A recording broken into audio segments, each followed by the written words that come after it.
We're back with even more hot topics and even a few cold topics. My fabulous panel of Monica, Andrew, and producer Joseph are back with me now. All right, so y'all, our first topic has to do with superheroes. I know some of you are big Marvel fans. Moon Knight is a Marvel, and it is making history with the first Arab superhero, Layla. And I love this because, I mean, as Joseph just said, representation matters. Diversity is super important. I don't know anything about Marvel. I literally don't know anything. So, but I was happy that one of our staff members, Yasmin, and Rebecca, both gave us a heads up on this story. And I think it's great because representation really does matter. I mean, if you think about it, when you think of superheroes, you kind of have an image of maybe a white man being the hero, and it's nice to see, you know, someone else being a superhero. I love it. Yeah, I thought it was fantastic as well because, you know, so many you grow up and you look at the Marvel, the DC world, and you want to see yourself, especially when it comes to the fact that you're a superhero and you can do anything or you have a power, right? I love that. Helping save other people. I mean, that's awesome.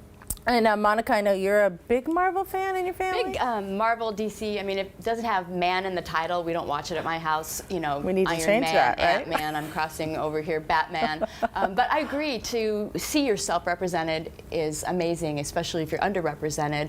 And also, it's the Marvel universe. It's a big universe. There's room for a lot more. That's and that right. costume, holy smokes, that's gorgeous. Yes. Isn't that great? Yes, and I didn't know anything really about this before today, but as someone of partial Middle Eastern descent, I think it is so cool, and I'm like so into it. I'm totally going to stream it after this. I love that. Okay, does it feel like this has been the longest Seattle winter ever? Ooh, yeah. What is happening? Every spring, this is so dorky that I track this, but I always make a mental note of when is the first day I can walk to work without a coat on. And I think I didn't know last I didn't know you five tracked out of the that. last 6 years, it's always been in April. And I mean, the clock is ticking. We're on May whatever now, and I wore a coat to work this morning. So May 9th. I'm still wearing a leather jacket in May. So when I first moved to Seattle, I was so excited about the gray and the cold. I'm so here for it. I thought it was so cool. But every year I find myself wishing that it got warmer just a little bit earlier. So I think that happens. I've been here almost 24 years, and they say it really starts to get to you as the years go on. You're all delighted with it in the beginning, and then you're like, really? Rain? What about you, Monica? Well, I'm going to look on the bright side here because I'm a gardener, and so I don't have to water yet. I'm good. The skies are doing it for me, so I'm just kind of trying to find the silver lining in all the rain and the cold, but I don't have to. And I haven't really planted much yet either because it's a little bit too early to move your starts outdoors. So I'm trying to find the upside. I love it. Well, and along those lines, I heard on the radio today that the cold might affect the wine crop, and so I'm really concerned about that. Hey, you're going to be hang in there. You're going to be stuck with those Shirley Temples. Just a second. Not mad about it. Cheers to that. All right. Well, another topic related to the PNW is that 67% of Seattle residents have considered moving out of the city. That's what a new survey is finding. Now, Monica and I both live on the east side, but we come into Seattle quite often.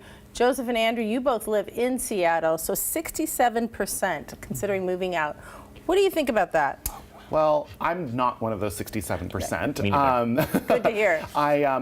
Sometimes I think surveys like that are snapshots in time, and as someone who spends a lot of time downtown, what its downtown is now compared to 2 years ago is a total 180. I mean, the cruise ship's coming back, there's people out there, the restaurants are opening up. It's just really cool to see it. It feels good. Yeah, it feels better, right? In real time. So. But I think for maybe it's people who are looking to permanently stay here. If you're looking for a house right now, it's just, just seems out of reach. So I can see why, maybe 1 in 2 people is looking for a house and they can't afford a house. I mean, of course you would look to move somewhere where you can afford to buy a house. That was one of the big ones. 35% said cost of living, but another 30% said safety and crime. So there's the perception, and which, I think it depends on where you live, how you view the world when it comes to safety. But it seems like a lot of people are having concerns if it's 67%. So. Like, What I about live you, on Monica? the east side, but I would definitely, I mean, if everybody coming from out of town, I still want to show off the city. I want Yeah. to take them to the Right. market, to the Fairmont. I want to take them to, the Fairmont. Space Needle, all those beautiful places, iconic places. I mean, I was born in Seattle. My grandma used to take me to De Laurentiis when I was a little girl. Yeah. We'd ride the bus from Rainier Valley, and so nothing's going to take that away from me. It's not going to happen. I love that. All right, nothing's going to take it away. No. All right, well, thanks for spending time with us today, and you can check out our website for more of our content, and you can always send us an email to share your thoughts. Go out, enjoy your new day, and we'll see you next time.